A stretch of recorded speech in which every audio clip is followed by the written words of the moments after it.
Voy a continuar con la serie sobre los atributos de Dios. Hasta el momento vimos lo que llamamos atributos incomunicables de Dios. Aquellas cualidades, realidades del ser de Dios que Él no puede transferir en ninguna medida a sus criaturas.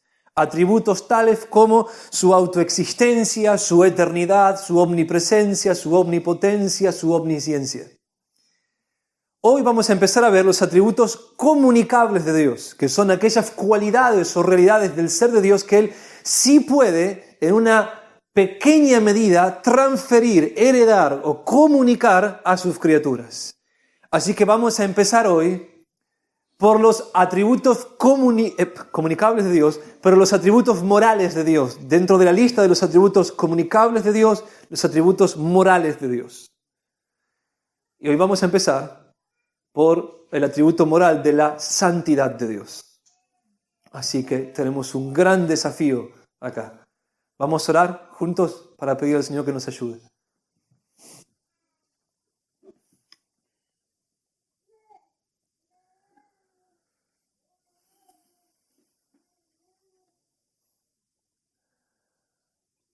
Oh Dios, oh Dios.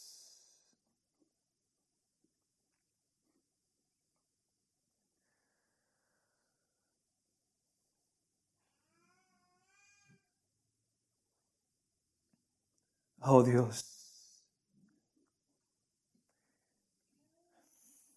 te pedimos que tengas misericordia de nosotros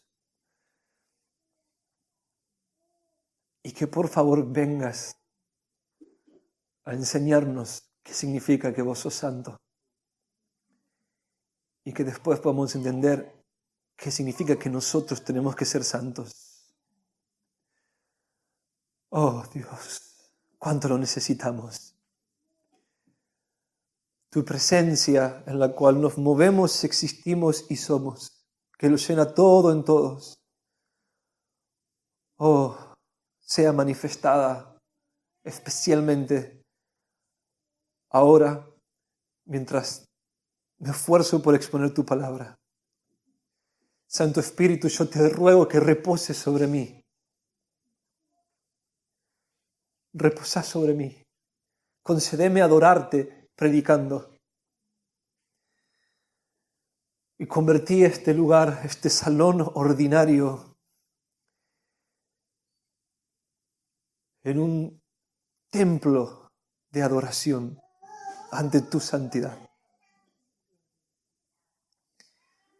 Oh Dios, que así sea.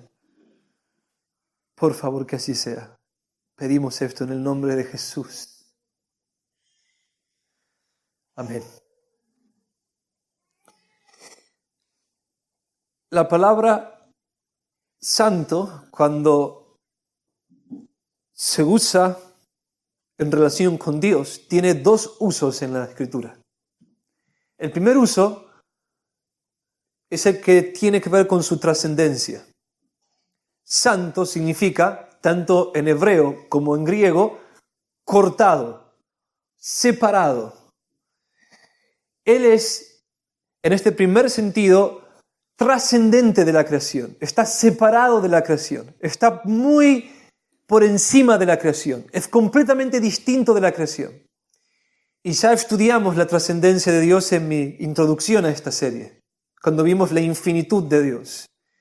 El segundo sentido en el que la Escritura usa la palabra santo en relación con Dios es en el sentido de pureza, pureza moral. Él está separado del mal, absolutamente separado del mal. No tiene ninguna relación con la maldad. Y es de este segundo sentido que yo voy a predicar hoy. Voy a darles dos definiciones de la santidad de Dios en este aspecto.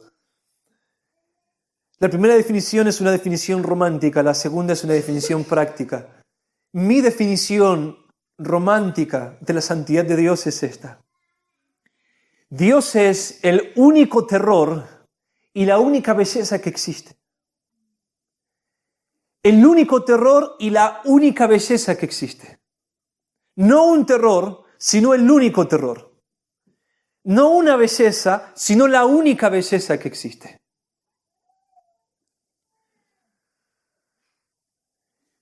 Su pureza es el único terror que existe porque Él no puede tolerar la maldad, ni siquiera en el grado más mínimo.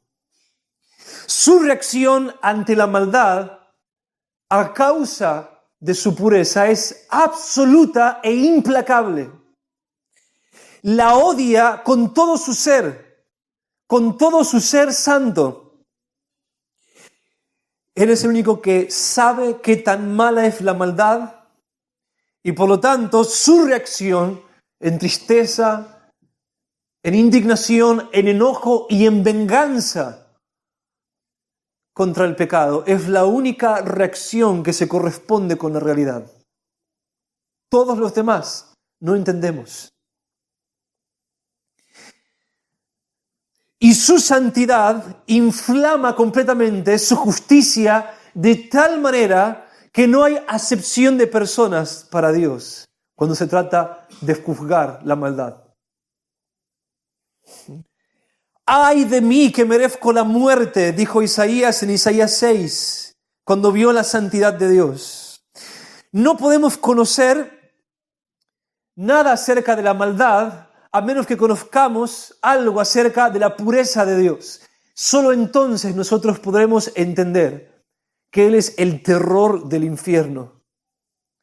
¿Y por qué el diablo y los demonios se estremecen y tiemblan ante su presencia? ¿Y por qué no es posible que su presencia sea manifestada sin que el pecador tiemble?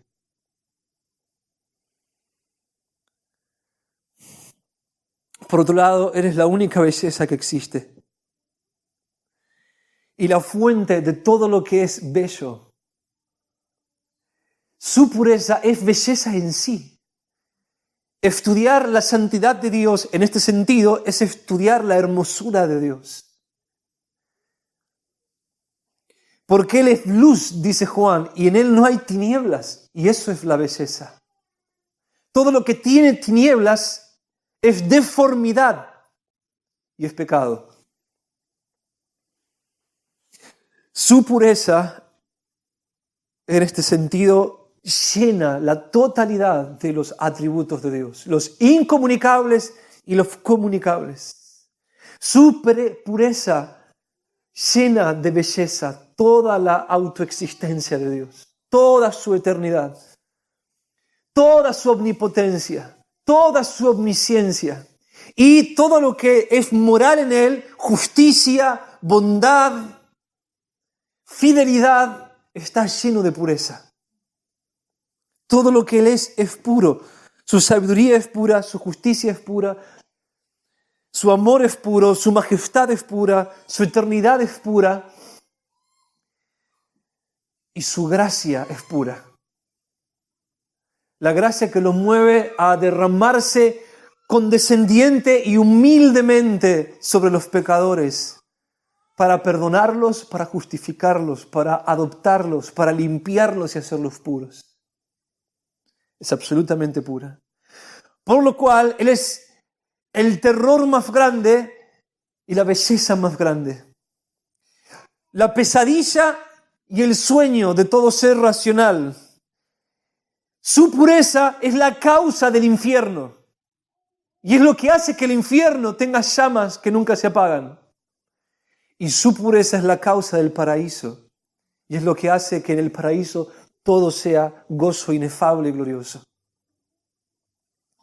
Eso es lo que significa la santidad de Dios en un sentido romántico. En un sentido muy práctico, esta es la segunda definición, significa que Dios es moralmente perfecto e irreprensible.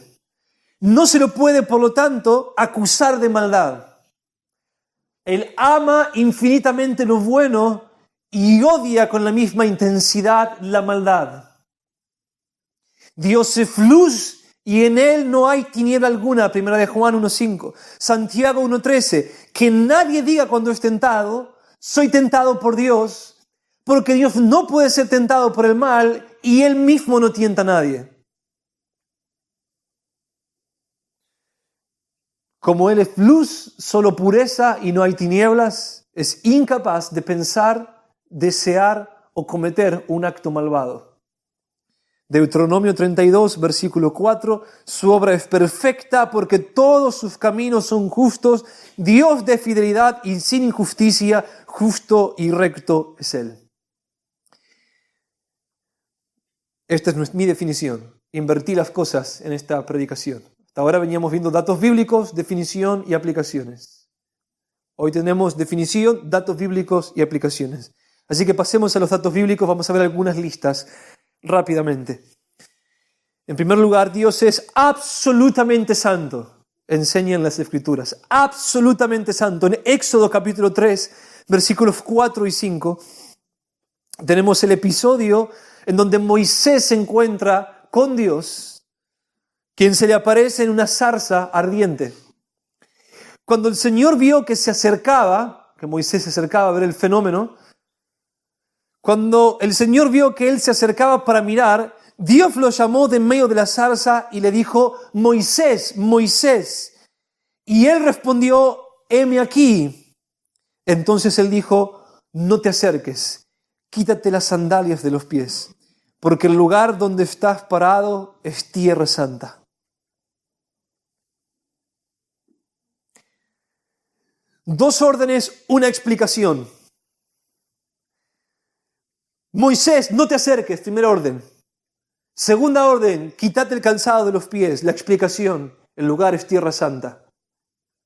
¿Qué significa eso? Que cuando la presencia de Dios, que en los cielos se manifiesta continuamente y plenamente, se manifiesta en la tierra donde hay pecado, todo se vuelve muy peligroso. Los pecadores no podemos simplemente acercarnos a Él. Es demasiado peligroso. La explicación del no te acerques y quítate el calzado de los pies es porque la tierra es santa. ¿Qué significa eso, hermanos? Que al momento en que Dios manifiesta su presencia, donde sea que lo haga, ese lugar se convierte en un templo de adoración, en donde la reverencia debe ser máxima. Quitarse el calzado de los pies en la cultura, ¿no?, de Moisés, en la cultura hebrea que se formó después, y en la cultura, ¿no?, en general, incluso pagana, era una señal de reverencia, una profunda señal de reverencia, de santidad, donde nada contaminado puede tocar el lugar donde Dios está.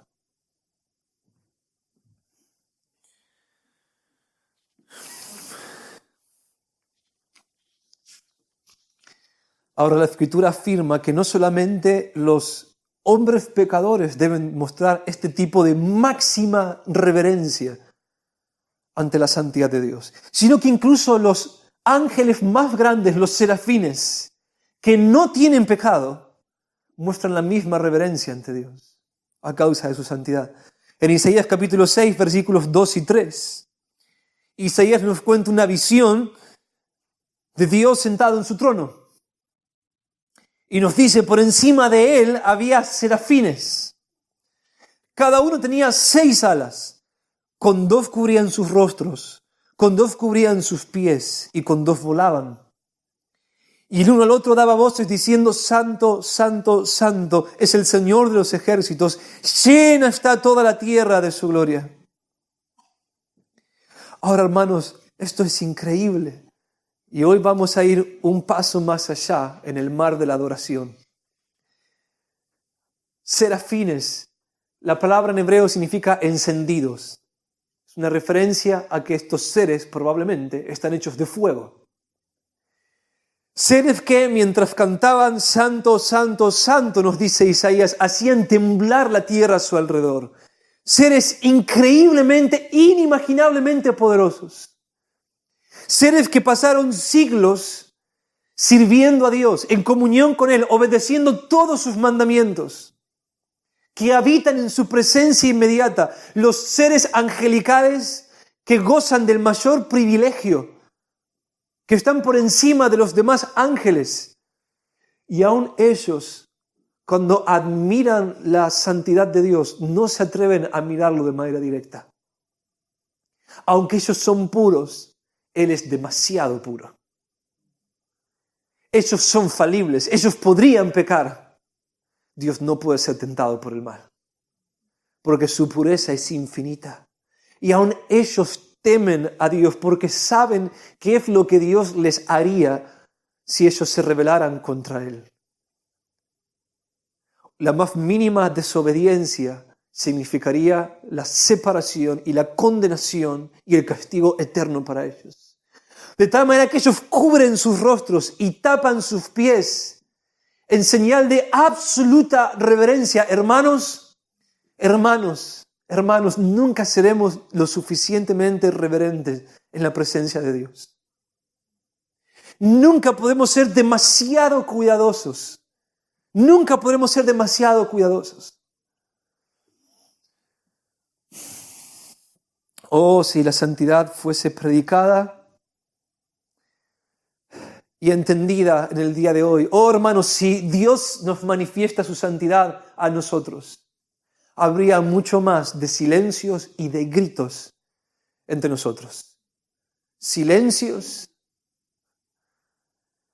donde no se puede ni siquiera pronunciar ni decir palabra ante una santidad que es el terror y la belleza de todos los seres, y a la vez gritos como los serafines, cuyo clamor era como truenos que sacudían todo a su alrededor.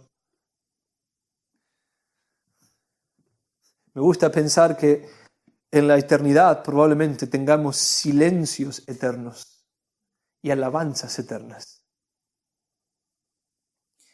Primera lista de textos: Dios es absolutamente santo, infinitamente puro. Segunda lista: Dios es el estándar de toda moralidad, de toda pureza, de toda santidad. En Levítico 19, versículo 2, el Señor ordenó a Moisés que diga al pueblo de Israel: habla a toda la congregación de los hijos de Israel y diles: seréis santos, porque yo, el Señor vuestro Dios, soy santo. Sed santos es el resumen de toda la ley, de todo lo que Dios nos ha dicho.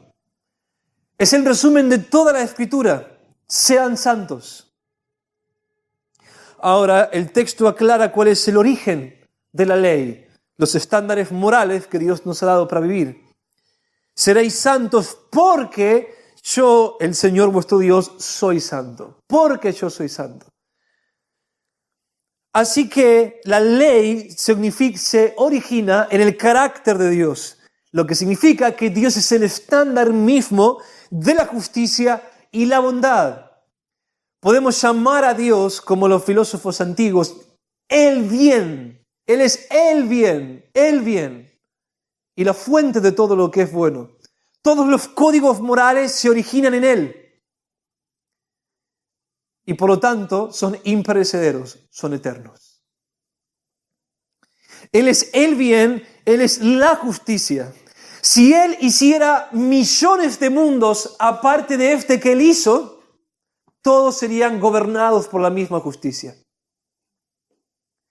Y en los cielos y tierras nuevos, aún después de varias eternidades, la ley seguirá siendo una. La ley no cambia porque Dios no cambia. Su pureza, una vez más, es inmutable, es infinita, inmejorable, incontaminable. Y debemos tener esto muy en claro en nuestra era relativista. Muy en claro. Dios no está bajo una ley superior a Él, a la que le rinde cuentas. Tampoco Él nos da mandamientos de manera arbitraria. Él es el estándar de la ley.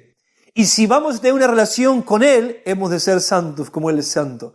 Y los mandamientos nos explican de qué debemos separarnos en nuestra santidad. ¿Cómo hemos de vivir? Tercer lista de textos. La santidad de Dios sirve para exponer el pecado del hombre. La pureza de Dios muestra nuestra impureza. En sentido más romántico, su belleza hace visible nuestra deformidad. Oh, hermanos, me encanta pensarlo así. y es la definición de pecado que más traspasa mi corazón. El pecado es fealdad. Pero nunca vamos a poder conocer qué es la fealdad a menos que conozcamos la belleza. Y nunca conoceremos la belleza hasta que conozcamos a Dios. Solo entonces, por primera vez, podremos vernos ante el espejo y darnos cuenta de qué significa la palabra bíblica abominación.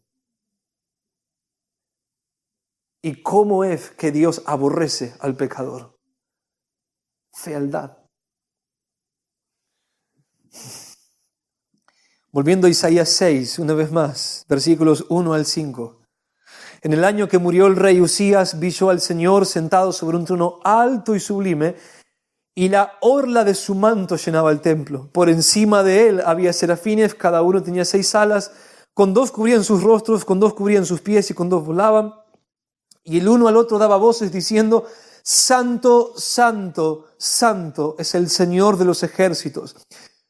Llena está toda la tierra de su gloria. Y se estremecieron los cimientos de los umbrales a la voz del que clamaba, y la casa se llenó de humo. Entonces dije: ¡ay de mí!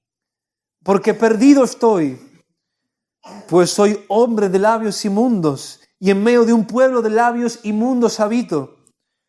Porque han visto mis ojos al Rey, el Señor de los ejércitos. El Salmo 36:9 dice: en tu luz vemos la luz. En su luz vemos la luz, lo que significa que cuando vemos a Dios, vemos todas las demás cosas. Cuando vemos a Dios, es como ver el sol.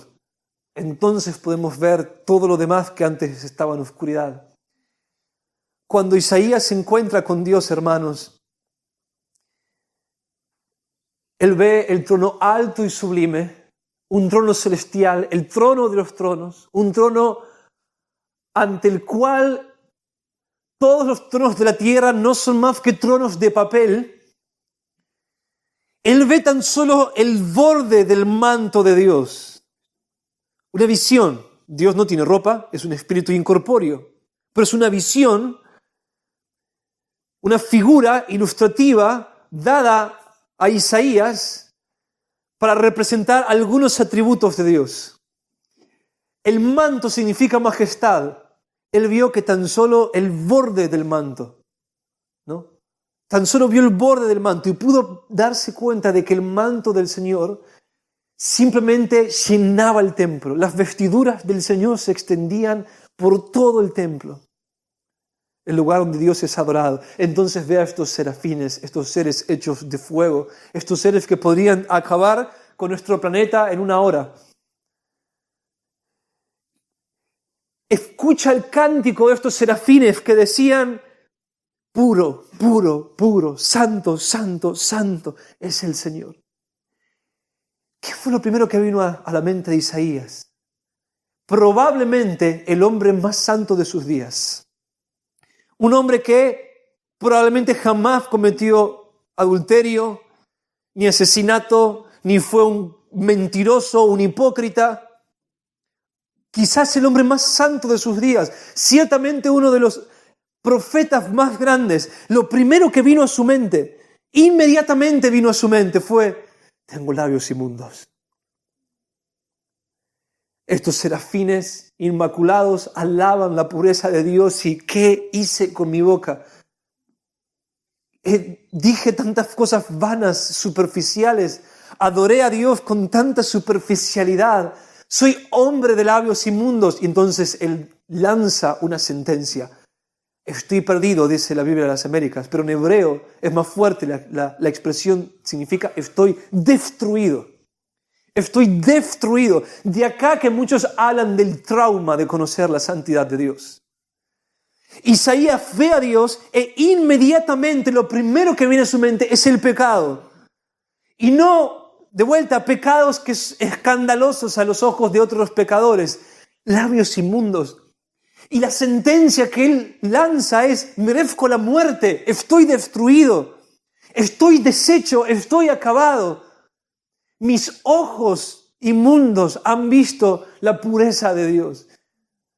Y ahora lo entiendo, ahora lo entiendo. Al ver esta escena, al escuchar los serafines, ahora lo entiendo, ahora lo entiendo. Yo jamás adoré a Dios como debía adorarlo. Mis labios son inmundos. Oh, hermanos, esto es lo que sucederá en el día del juicio final, cuando Dios desnude su pureza en juicio contra los pecadores. Según Apocalipsis 20, el cielo y la tierra van a huir de la presencia de aquel a quien tenemos que dar cuenta. Los libros serán abiertos, el libro de la vida será abierto, y los libros donde están registradas todas nuestras obras. Y entonces, hermanos, no solamente labios inmundos, acá hay pecadores mucho más horribles y deformes que Isaías. Multitudes de pecados se agolparán inmediatamente en nuestra conciencia y todos los pecadores dirán: estamos muertos, estamos perdidos, somos condenados. Pero Isaías dice algo más: y habito en medio de pueblo que tiene labios inmundos. No solamente yo estoy perdido, dice Isaías, todos estamos perdidos. No hay uno solo que haya usado su boca para alabar a Dios como Él debe ser alabado. ¡Wow!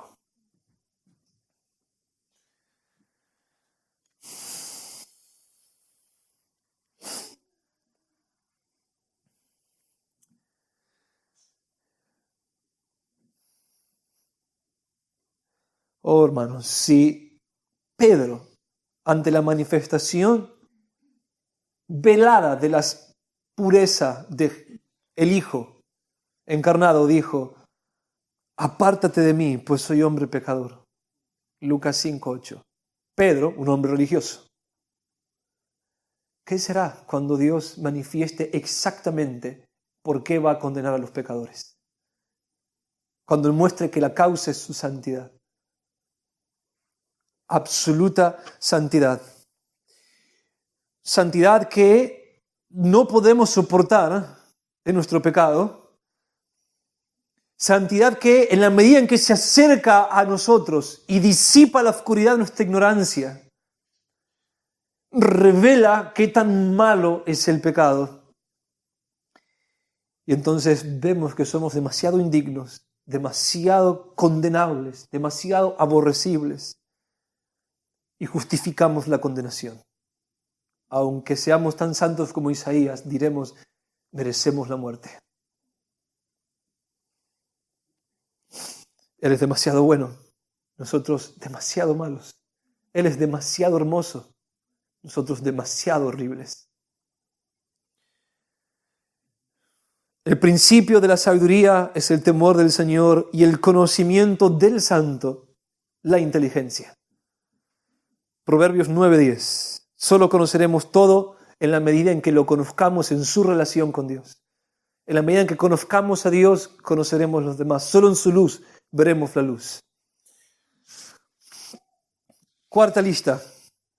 La santidad, cuarta y última lista. La santidad de Dios separa al hombre de Él. La santidad de Dios separa al hombre. ¿Cuál es el resultado de la santidad de Dios? La ruptura relacional entre Dios y el hombre pecador. En Habacuc 1:3, el profeta Habacuc dice: muy limpio son tus ojos para mirar el mal, y no puedes contemplar la opresión. Muy limpios son tus ojos, demasiado puros. Me gusta hacer este ejercicio cuando trato de pensar en la pureza de Dios.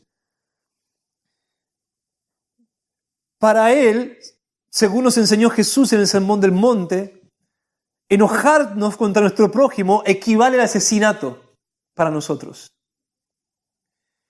Una mirada lujuriosa equivale al adulterio.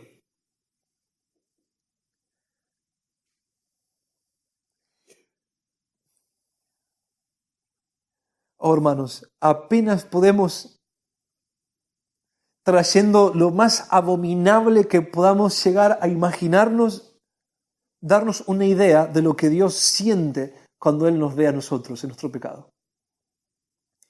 El desprecio, el aborrecimiento que nosotros podríamos llegar a sentir hacia el más vil, corrompido, violento, lascivo de todos los pecadores es nada en comparación con la ira de Dios hacia todos nosotros. Muy limpios son tus ojos para mirar el mal en general. Un solo pecado cometieron Adán y Eva y fueron expulsados del paraíso. Y los ángeles, aunque lleven siglos sirviéndolos, una rebelión y ya no pueden estar más en su presencia. El Salmo 5:5 dice, aborreces a todos los que hacen iniquidad. La palabra aborrecimiento significa desprecio, pero es un desprecio intenso. El resultado de esto es la ruptura en la separación, en la relación con Dios. Y acá quiero hacer dos comentarios. El primero es que los pecadores no arrepentidos están completamente separados de Dios en términos relacionales. Completamente separados de Él. En Isaías 59, versículos 1 al 2, el profeta explica por qué Dios, a pesar de ser misericordioso y omnisciente, y el pueblo de Israel muy religioso, en esta generación, en la generación a la que se dirige, no los estaba salvando ni estaba respondiendo a sus oraciones. He aquí, no se ha cortado la mano del Señor para salvar, ni se ha endurecido su oído para oír. Su mano todavía es misericordiosa, su oído todavía es omnisciente. ¿Por qué no hay respuesta? Pero vuestras iniquidades han hecho separación entre vosotros y vuestro Dios. Esa es la explicación. Iniquidad, pecado, rebelión impenitente. Y vuestros pecados le han hecho esconder su rostro de vosotros para no escucharos. El pecado.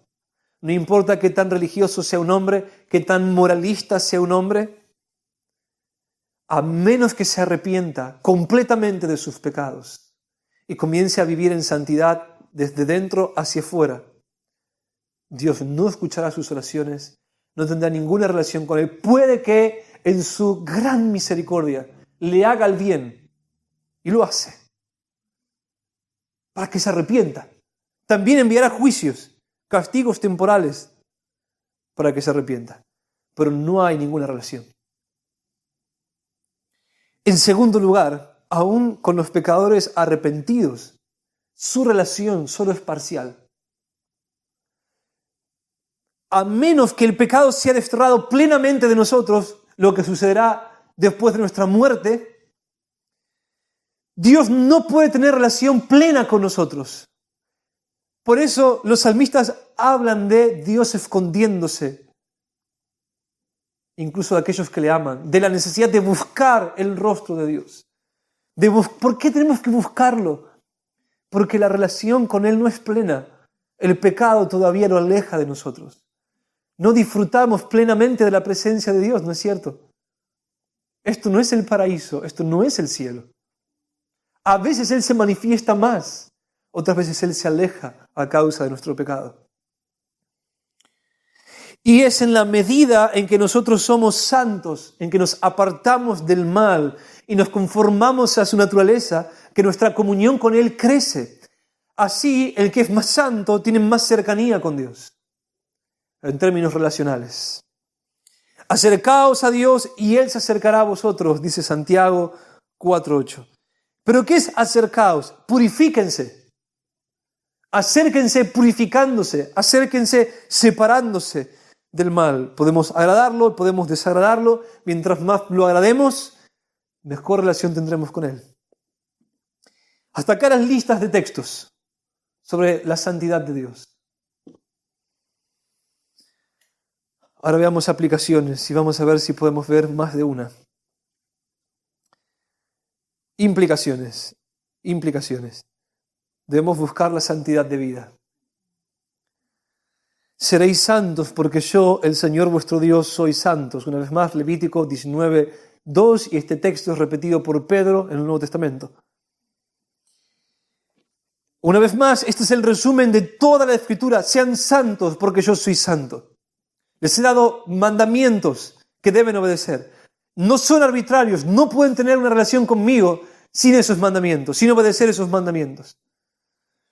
La desobediencia al mandato ser santos como yo soy santo implica muerte eterna, condenación.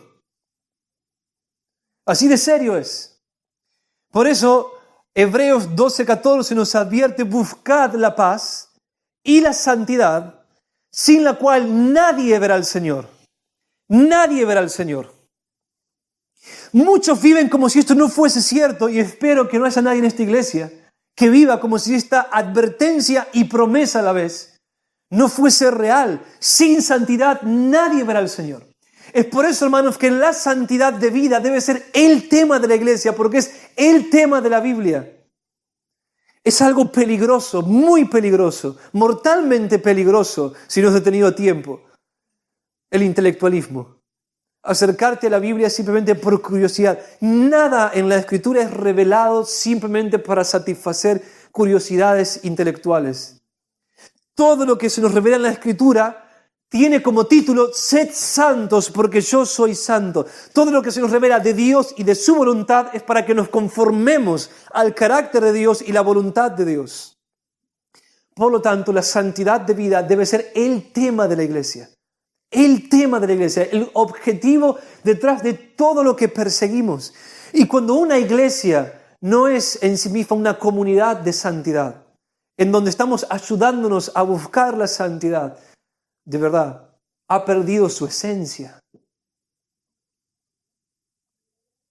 La perdió. Perdió su norte, perdió la brújula.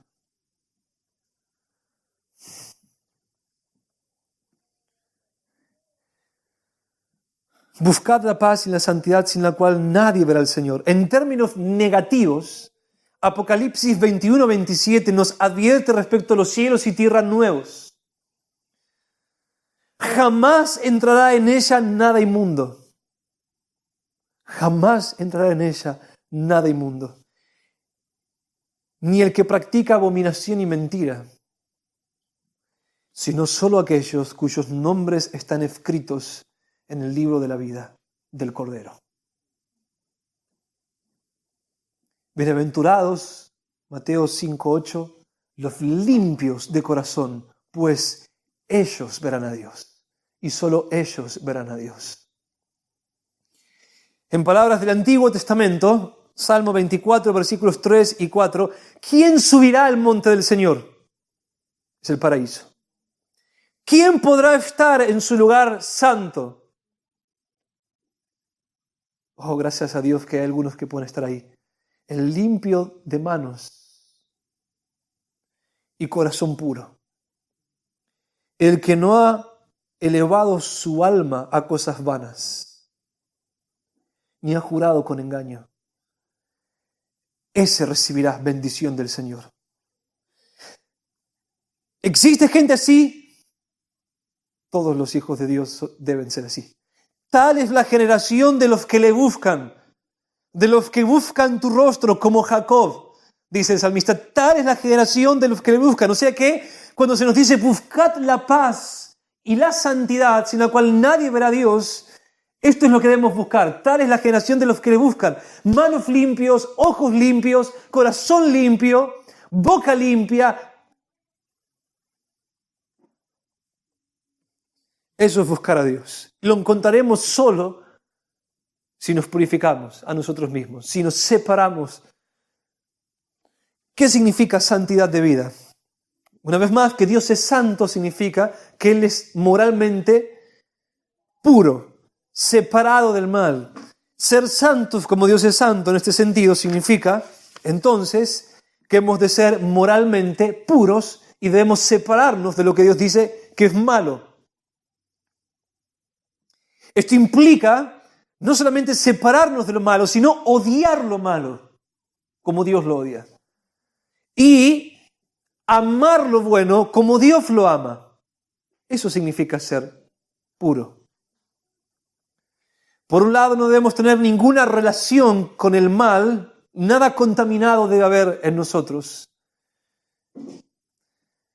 Pero por otro lado, debemos apreciar todo lo que es puro o todo lo que es bello según Dios. En otras palabras, un hombre santo es aquel de quien se puede decir lo mismo que el Salmo 45, versículo 7 dice de Jesús: has amado la justicia y aborrecido la maldad. Ahora,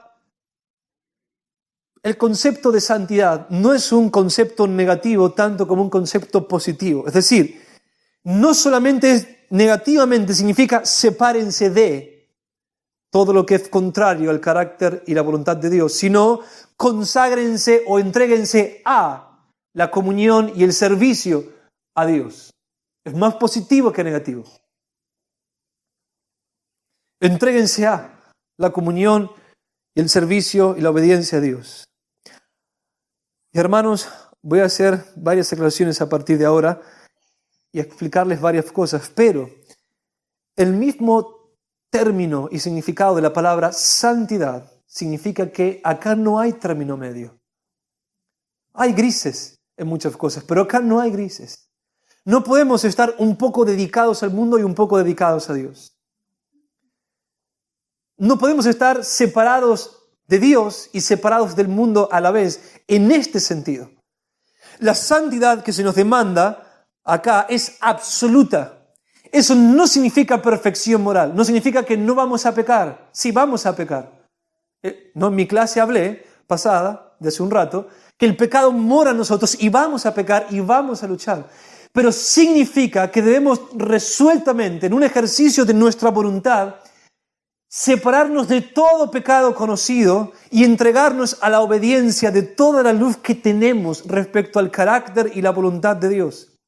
Rehusarnos a la luz, resistir la luz, decir no, solo obviamente voy a guardar 8 de 10 mandamientos que conozco, y de todos los pecados que sé que debo abandonar, solamente voy a abandonar 4 de 5, no es santificación. Todavía no te separaste. No hiciste un corte. En la imagen de Jesús acerca de lo que significa santificación, en el Sermón del Monte, si tu ojo te es ocasión de caer, arráncatelo, dice Jesús. Sácalo y tíralo lejos, porque mejor te es entrar a la vida sin un ojo que sea arrojado al infierno con ambos ojos. Y si tu mano te es ocasión de caer, entonces cortala y tírala lejos, porque mejor te es entrar a la vida sin una mano que ir al infierno con ambas manos. Santidad significa cortar con todo pecado conocido. No herir tu ojo si con tu ojo cometes adulterio. No lastimar tu mano con algunos golpes si con tu mano estás pecando. Arrancar tu ojo y cortar tu mano. Es una ilustración, es una figura, pero que significa que debe haber una firme resolución en nuestra voluntad de que no vamos a tener ninguna relación con el pecado, cueste lo que nos cueste. No importa si te duele como arrancarte un ojo o cortarte una mano. No importa la consecuencia, vas a apartarte. Hoy qué solemne es. La amenaza es el infierno mismo para aquellos que no se santifiquen.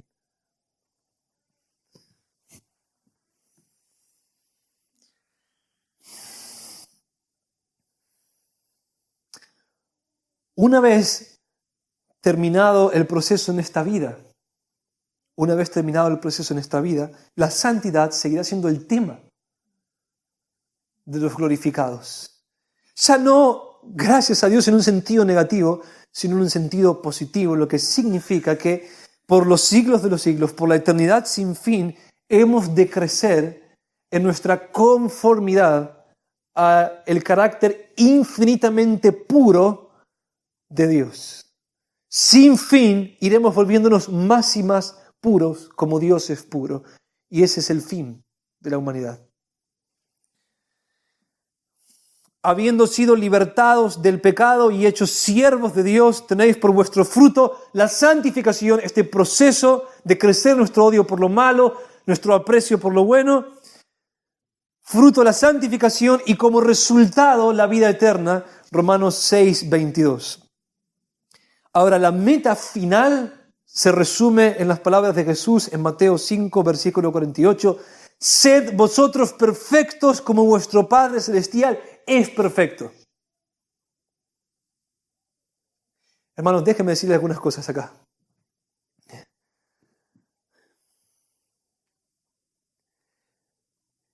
¿Es tu meta ser perfecto como tu Padre es perfecto? ¿Entendés lo que el proceso de santidad tiene como meta? ¿Entendés cuál es la meta de Dios? ¿Qué es lo que Él está haciendo en tu vida? ¿Cuál es la buena obra que Él comenzó en tu vida? ¿Lo entendés? Acá hay algo muy importante. Nosotros solemos buscar a Dios, ¿no?, para ser santificados, mayormente cuando hay, ¿no?, pecados que nos molestan bastante, ¿no? Cuando hay pecados en los que estamos cayendo una y otra vez y nos molestan nuestra conciencia. Son un estorbo para nosotros, nos hace sentir mal y miserables, destruyen nuestra libertad para servir a Dios y todo lo demás, ¿no? Nos sentimos secos, vacíos porque estamos pecando vez tras vez, y entonces buscamos a Dios y Dios viene y nos ayuda, y si lo dejamos, Él destruye el pecado. Déjenme darles una ilustración.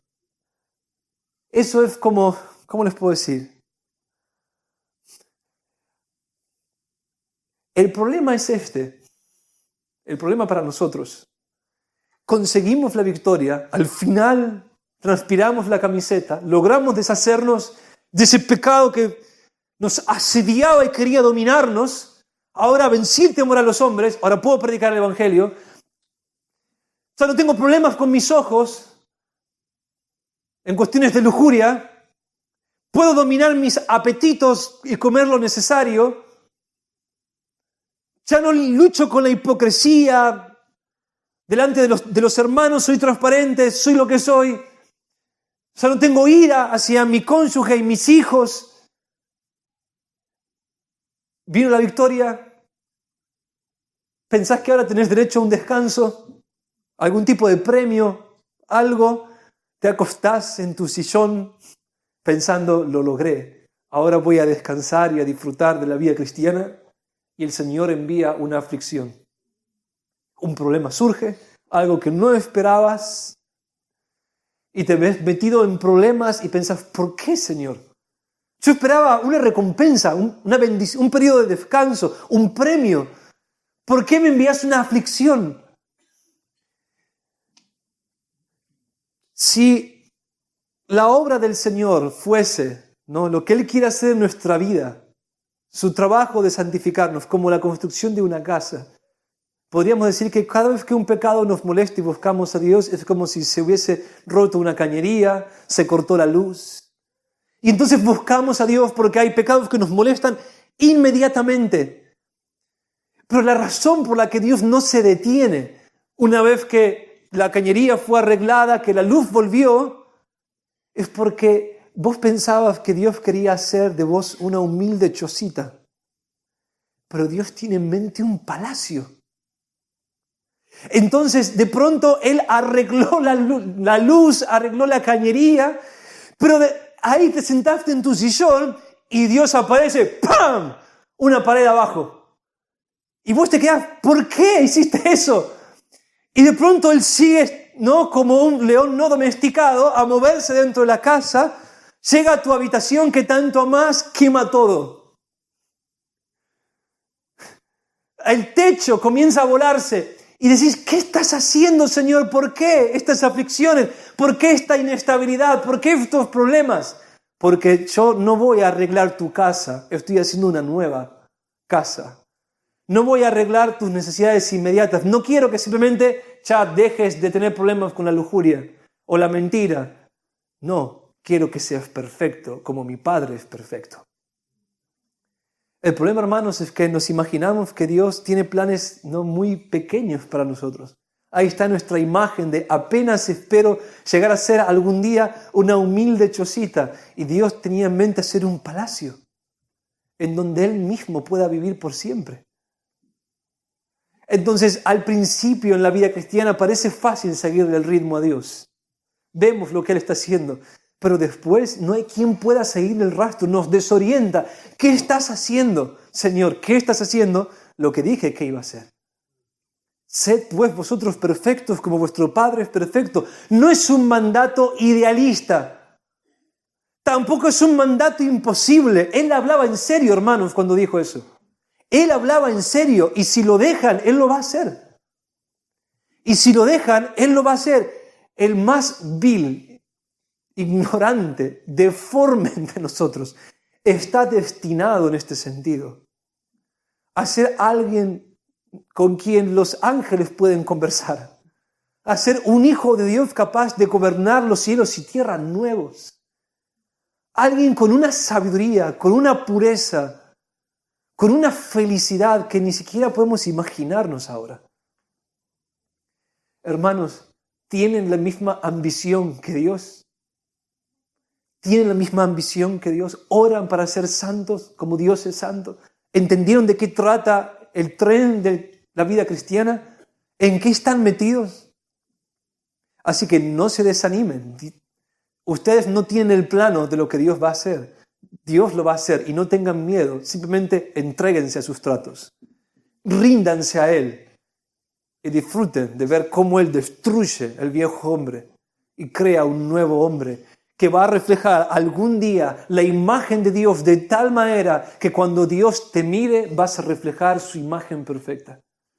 Cuando Él te mire algún día, cuando Él te vea, el resplandor de gloria, de semejanza a Él que va a ver en todas tus cualidades y en todas tus virtudes, va a ser tal que Él va a decir, acá está mi imagen perfectamente reflejada. Wow, hermanos, esa es nuestra meta. Ahora quiero hablarles ahora. El proceso no terminará hasta después de la muerte. La muerte es parte del tratamiento. Es parte del tratamiento. Será el último obstáculo que tendremos que vencer en la remodelación de la casa. Pero ahora podemos alcanzar lo que el apóstol llama, Pablo, completa santificación. Y esto será nuevo para algunos de ustedes. Para otros no, pero espero que los ponga eufóricos pensar que pueden alcanzar esto ahora. Completa santificación.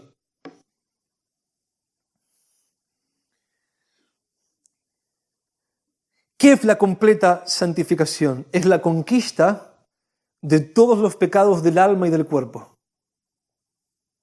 Todos los pecados relacionados con nuestra alma, con nuestros deseos, personalidad, ambiciones y los pecados del cuerpo, la concupiscencia, como dice la Escritura, apetitos, lujurias. En otras palabras, es vivir de manera irreprensible, sin falta alguna, excepto rara vez. Excepto rara vez. No estoy enseñando perfeccionismo sin pecado. Estoy enseñando completa santificación. Victoria completa, con eventuales caídas.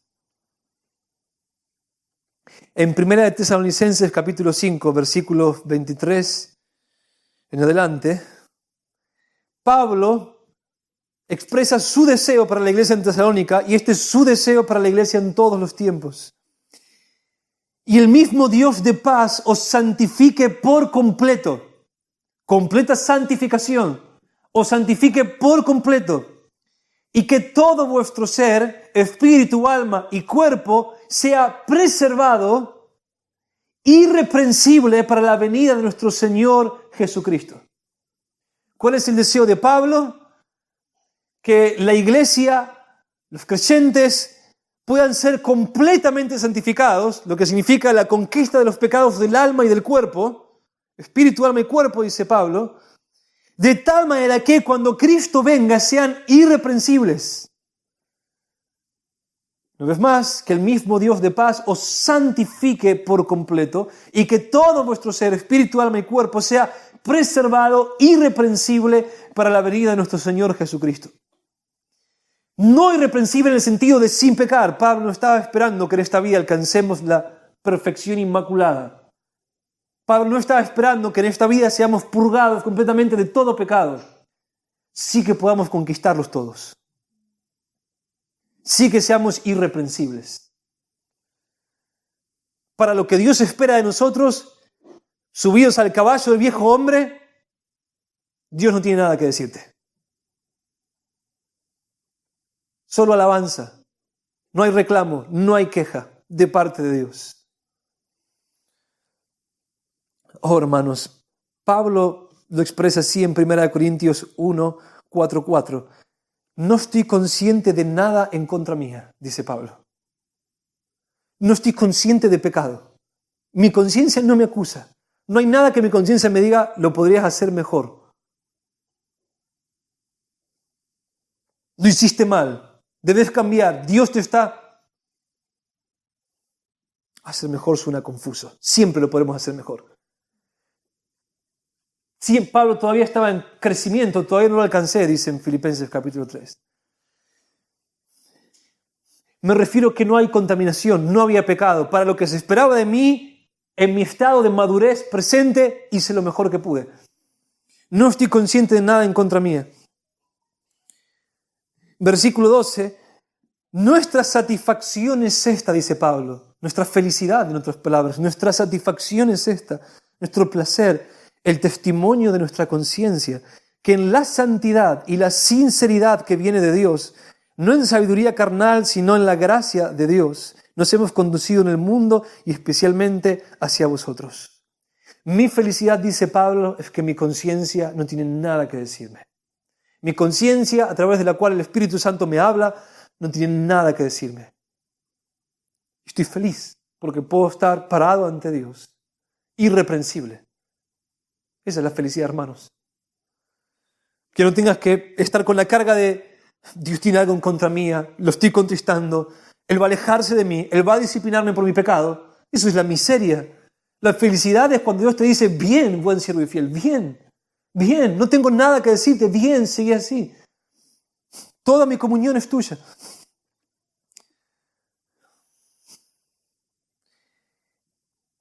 En 1 Tesalonicenses 2:10, vosotros sois testigos, dice Pablo, a la iglesia en Tesalónica, y también Dios, vosotros y Dios.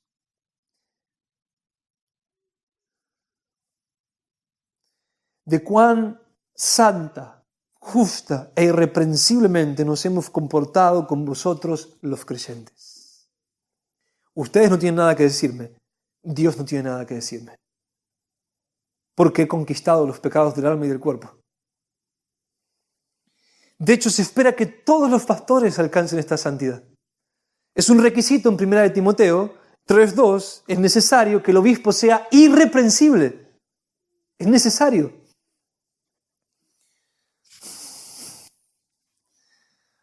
Volviendo al texto de 1 Tesalonicenses 2, 23 y 24, y el mismo Dios de paz os santifique por completo. Es la obra de Dios, hermanos.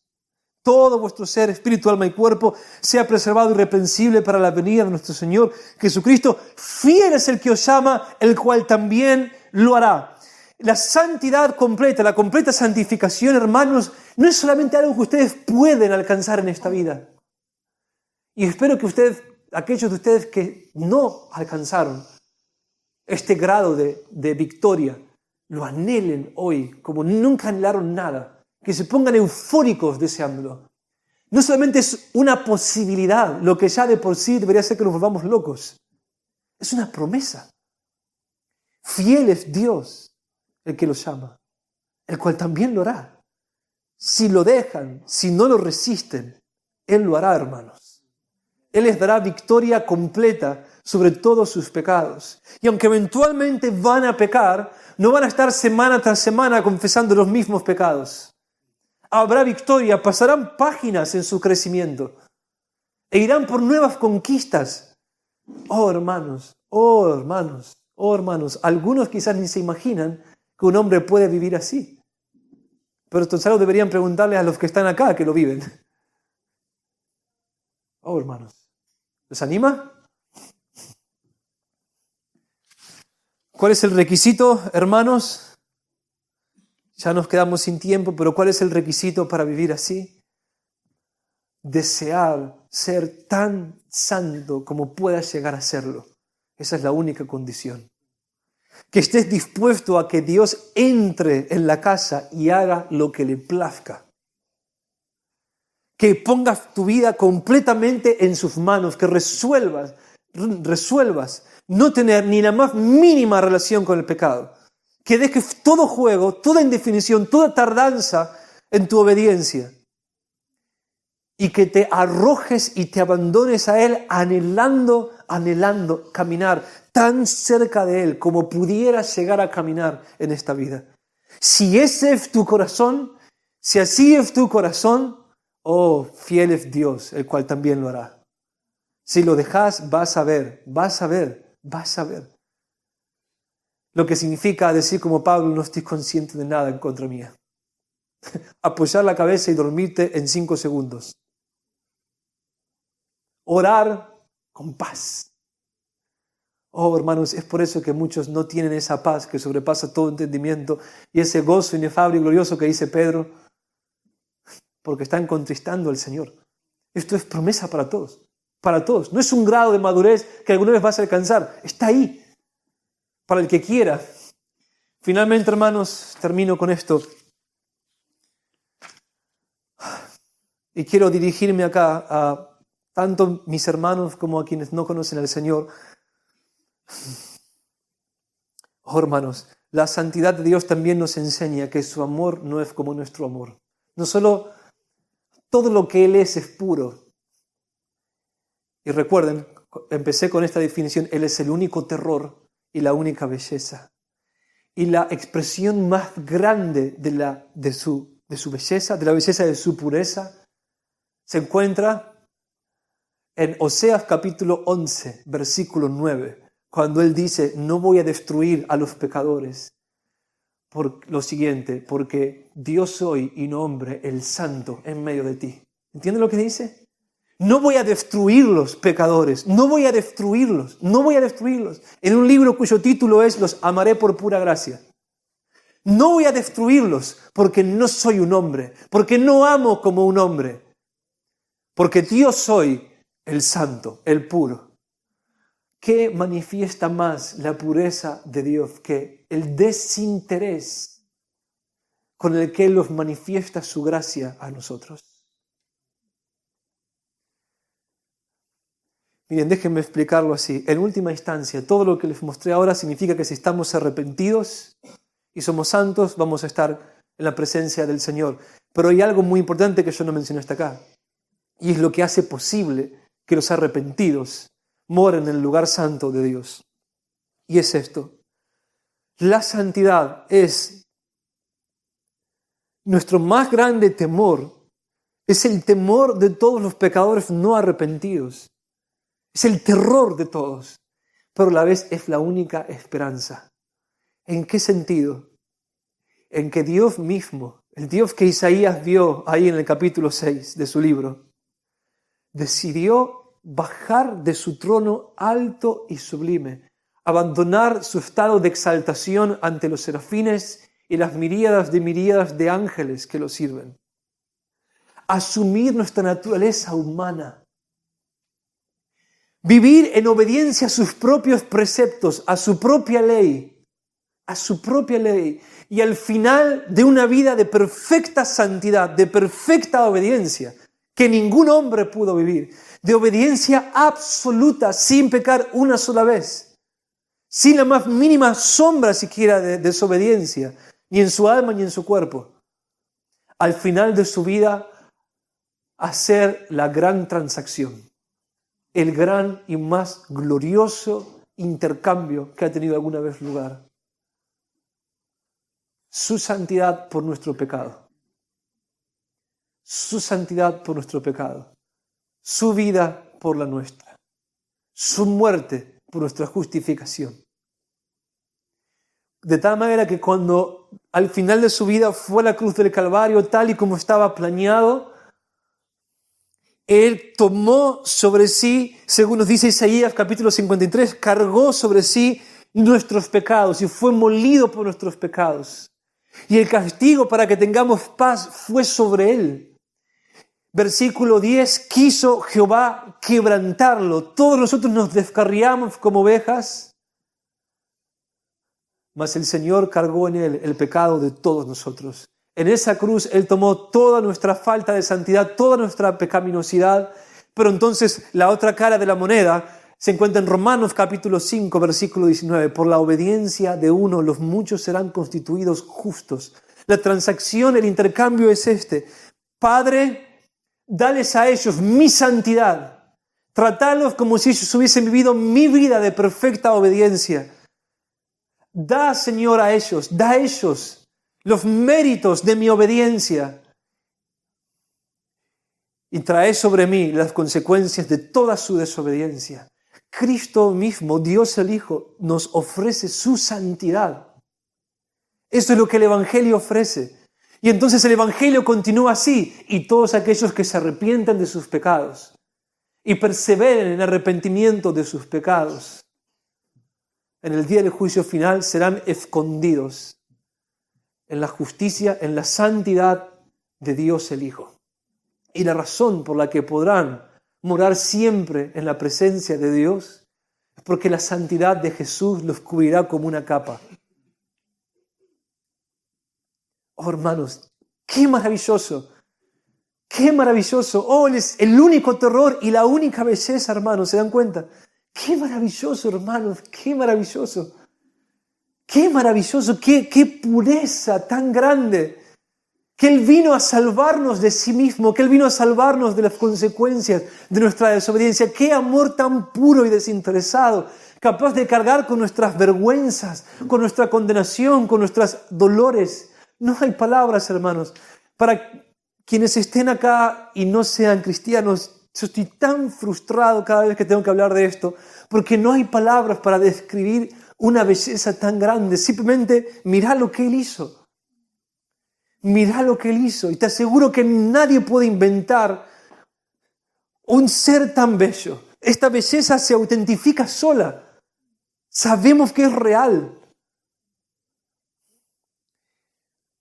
Oh, hermanos, busquen la completa santidad los que no la tengan. Todos los demás sigamos hacia la perfección. Y todos, cristianos y no cristianos, hagamos hoy de la santidad de Cristo nuestra única esperanza. Nuestra única esperanza. Eso es lo que Dios hizo para que nosotros podamos tener comunión con Él. Vamos a orar.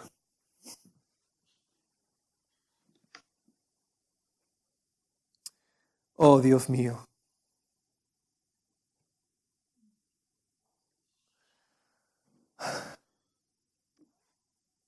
Oh, Dios mío, danos más, danos más. Danos más, Señor, danos más. Revelanos más, Señor, de las cosas verdaderas que pude predicar hoy. Danos más, Señor, danos más. Danos más, Señor. Oh, Señor, danos ojos para verte. Danos ojos para verte, Señor, en la hermosura de tu santidad. Danos ojos para verte, oh Señor, oh Señor. Oh, qué pureza, qué pureza. Que siendo nosotros pecadores, nos invites a formar un matrimonio con nosotros.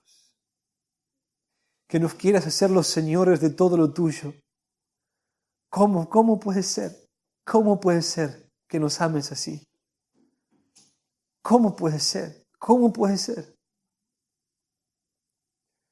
¿Cómo puede ser, Señor? Oh, no hay palabras. No hay palabras para darte gracias. No hay palabras para describir tu santidad. No hay palabras para alabarte. No hay.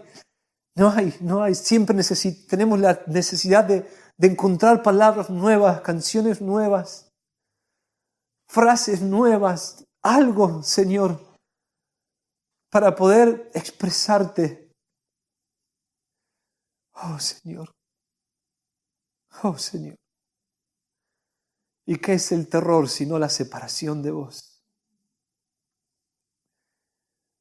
¿Y qué es la felicidad sino la comunión con vos? Oh, Dios, inquieta a todos acá a poder buscarte más y caminar más cerca tuyo, a ser santos. Oh, a buscar conocerte. Y por favor, te ruego, Señor, que inquietes y convenzas y molestes a quienes no han obtenido el perdón de sus pecados, quienes no te pertenecen todavía de corazón. Oh, por favor, Señor, herilos, herilos, herilos, herilos con las flechas de tu amor. Herilos, Señor, herilos, que no salgan de acá, por favor, sin buscarte. Amén.